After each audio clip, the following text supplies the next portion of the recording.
What starts here changes the world.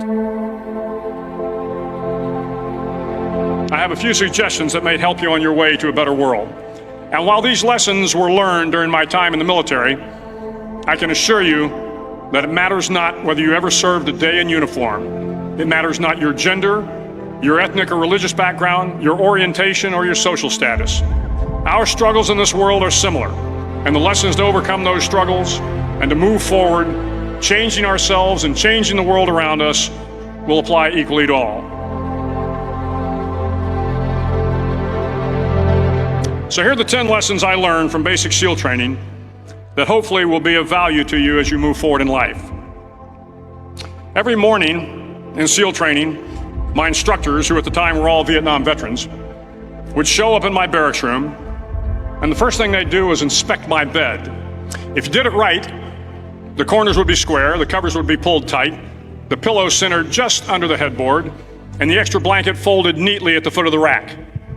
It was a simple task, mundane at best, but every morning we were required to make our bed to perfection. It seemed a little ridiculous at the time, particularly in light of the fact that we were aspiring to be real warriors, tough, battle-hardened SEALs. But the wisdom of this simple act has been proven to me many times over. If you make your bed every morning, you will have accomplished the first task of the day. It will give you a small sense of pride, and it will encourage you to do another task, and another, and another. And by the end of the day, that one task completed will have turned into many tasks completed. Making your bed will also reinforce the fact that the little things in life matter. If you can't do the little things right, you'll never be able to do the big things right. And if by chance you have a miserable day, you will come home to a bed that is made, that you made. And a made bed gives you encouragement that tomorrow will be better. So if you want to change the world, start off by making your bed.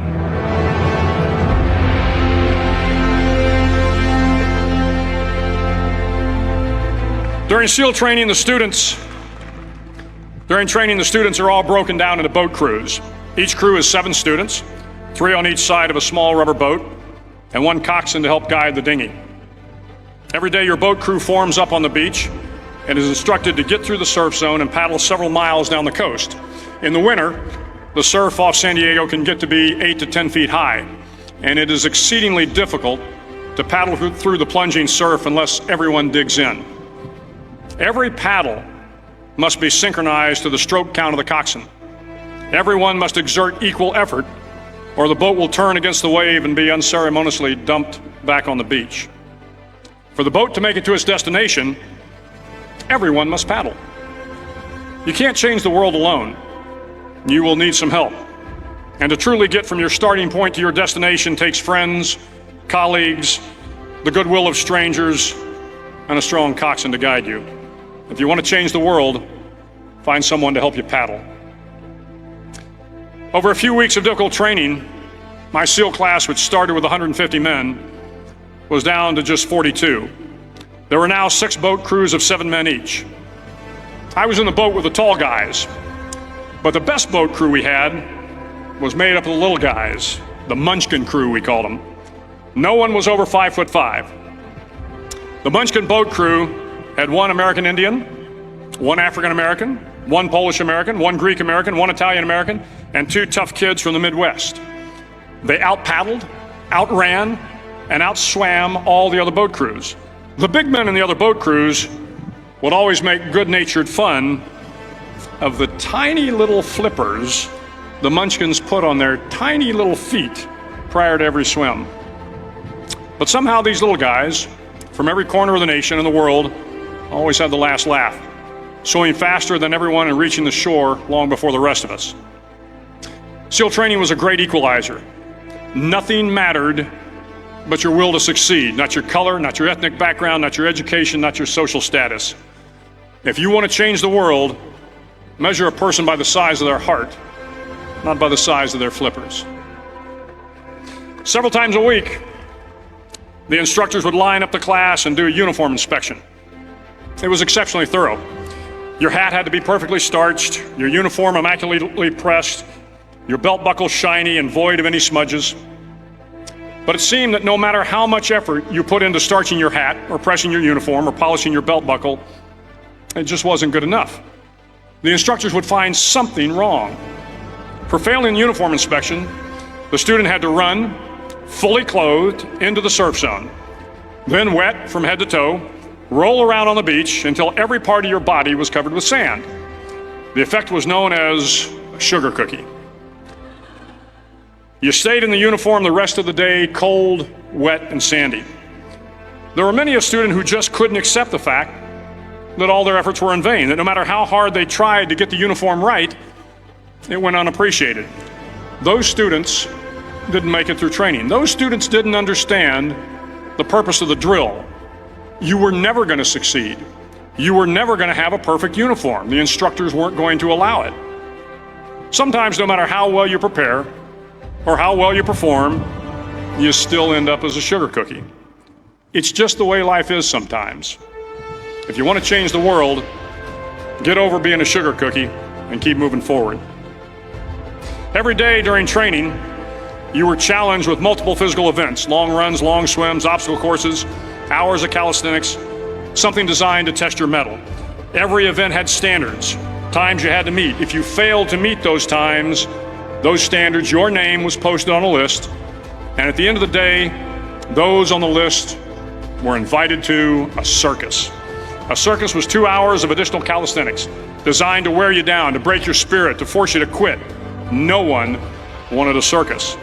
A circus meant that for that day, you didn't measure up. A circus meant more fatigue, and more fatigue meant that the following day would be more difficult, and more circuses were likely. But at some time during SEAL training, everyone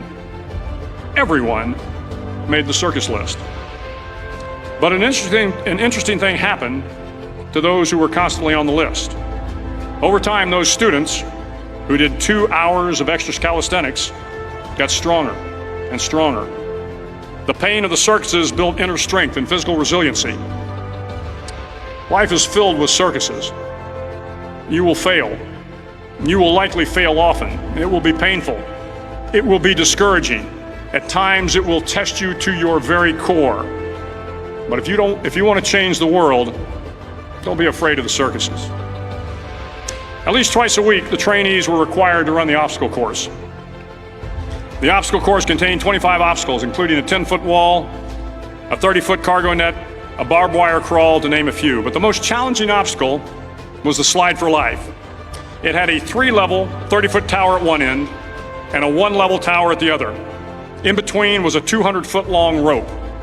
You had to climb the 3-tiered tower, and once at the top, you grabbed the rope, swung underneath the rope, and pulled yourself hand over hand until you got to the other end.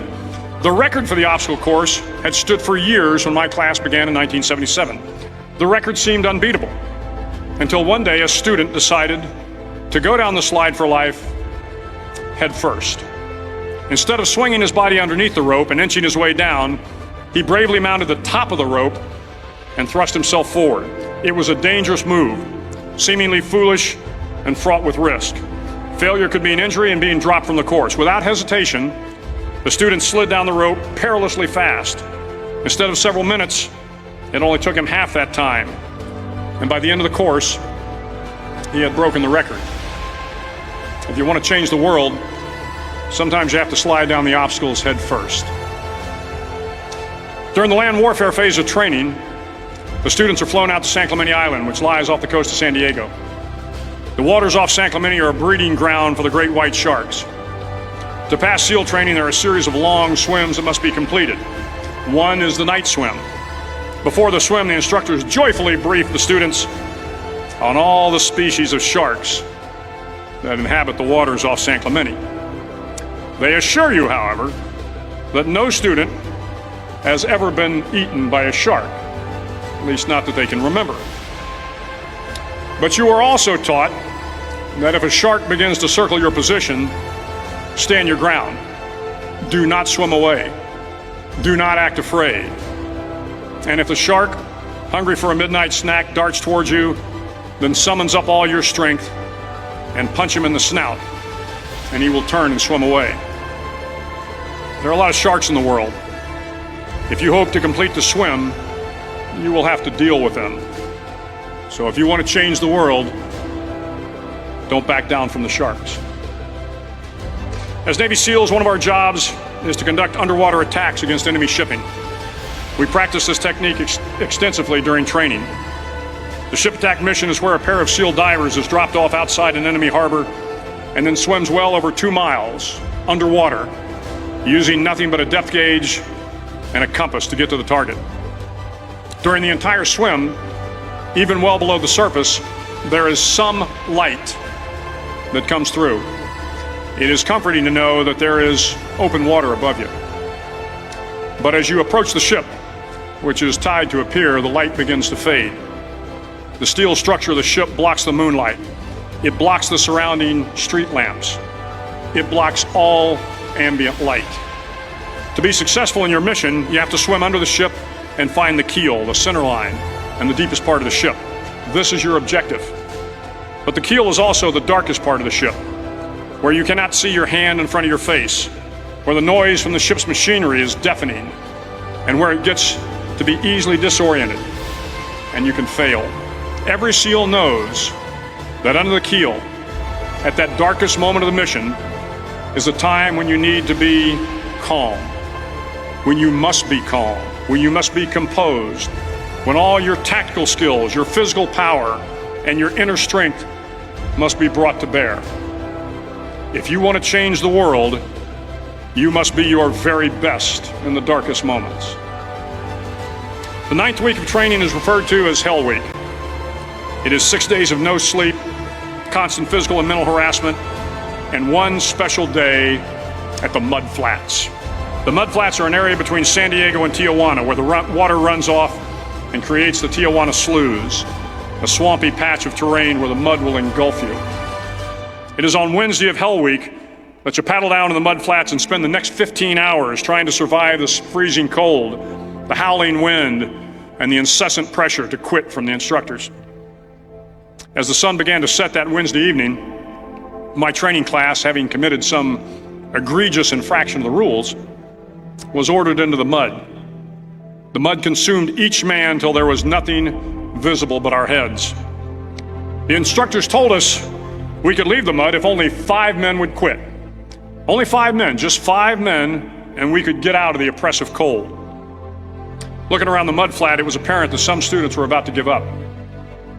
It was still over 8 hours till the sun came up. 8 more hours of bone-chilling cold.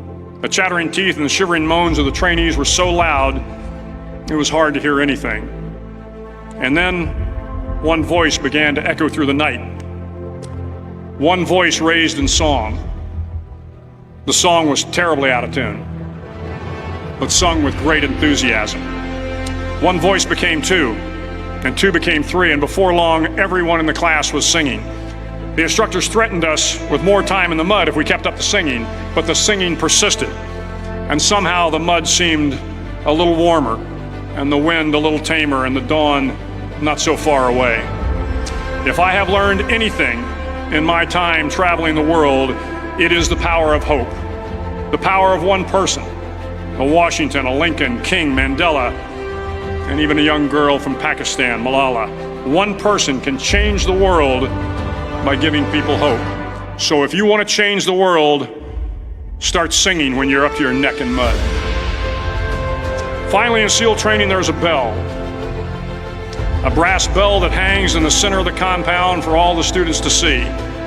All you have to do to quit, is ring the bell. Ring the bell, and you no longer have to wake up at 5 o'clock. Ring the bell, and you no longer have to be in the freezing cold swims. Ring the bell, and you no longer have to do the runs, the obstacle course, the PT, and you no longer have to endure the hardships of training. All you have to do is ring the bell to get out. If you want to change the world, don't ever ring the bell. It will not be easy. Start each day with a task completed. Find someone to help you through life. Respect everyone. Know that life is not fair and that you will fail often. But if you take some risks, step up when the times are the toughest, face down the bullies, lift up the downtrodden, and never, ever give up.